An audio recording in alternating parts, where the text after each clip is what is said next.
We're joined right now on RealAgriculture.com by John Kelly. He is the VP of Erie Innovation and Commercialization. Welcome today, John. Thanks very much, Sean. I'm glad to be here. John, you're doing some work in the area of food distribution. I read some of your comments in one of the Ontario Ag publications talking about how we need to increase the access that farmers have in marketing their products directly to consumers outside of just the traditional farmers markets. How do you think that could possibly work? Well, what we're looking at, Sean, is a review of how food is distributed in southern Ontario.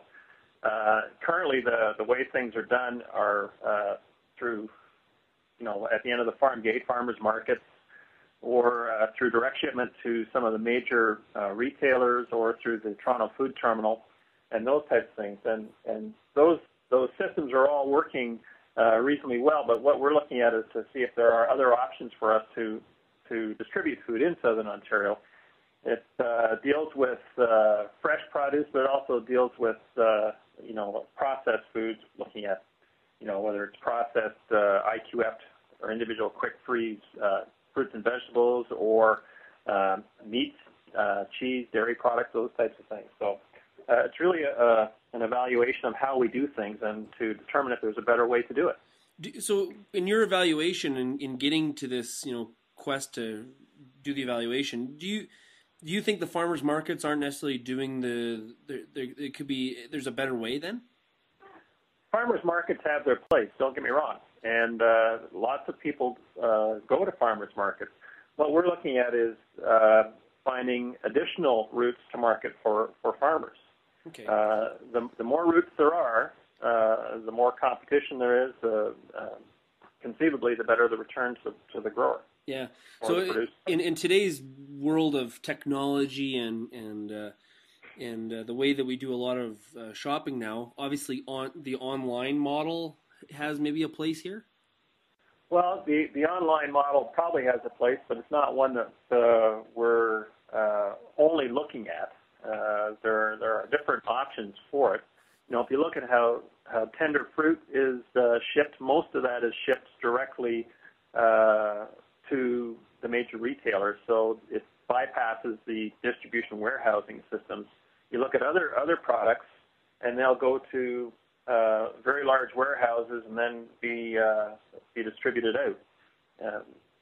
So you might have a product going from, say, a farm near London going to Toronto and then coming back to London. And we don't think that's a very efficient system or an efficient way of doing things. Well, yeah, especially when you look at trying to minimize things like emissions and things like that, putting more miles under food. In this case, in this kind of project, is you want to reduce that as much as possible. That's right. I mean, we have a company down here called 100 Mile Markets, and their objective is to select foods that are within 100 miles of their market. Right. And the less it has to travel on the highway, the better. Okay. So in the case of this project, you're looking at evaluating better ways to distribute the food, not necessarily move it from the farm directly to the consumer, or am I incorrect there? I think your assessment's correct. We're looking at finding the best way of getting it to market, right? And that could be direct. It could be through a different distribution system. It could be, for example, perhaps a remote distribution system or several distribution sites, or it could be a virtual way of doing things. So when you talk to some of the farm organizations that market their products this way, what is their biggest one of their biggest concerns, or one of the biggest objectives that they have? Ease of getting things to market is one. Access to market is two. And there are several issues that all around the cost of production. So any way you can minimize the cost of production and distribution, they'll be very interested. Yeah, for sure. Well, and one of the issues I think probably with what keeps a lot of people from marketing their products through the farmers market is the time and required, to be manning a booth or manning a kiosk and marketing your products that way is very time consuming. It is time consuming, but I mean anything you do within food distribution is going to be time consuming. And like I said, there is going going to be a place for farmers markets. And in fact, farmers markets in Ontario are growing. And you're seeing more and more of them popping up, which in my view is a good thing. Yeah, no, for sure. Well, and the more ways that we can connect farmers with consumers is always better.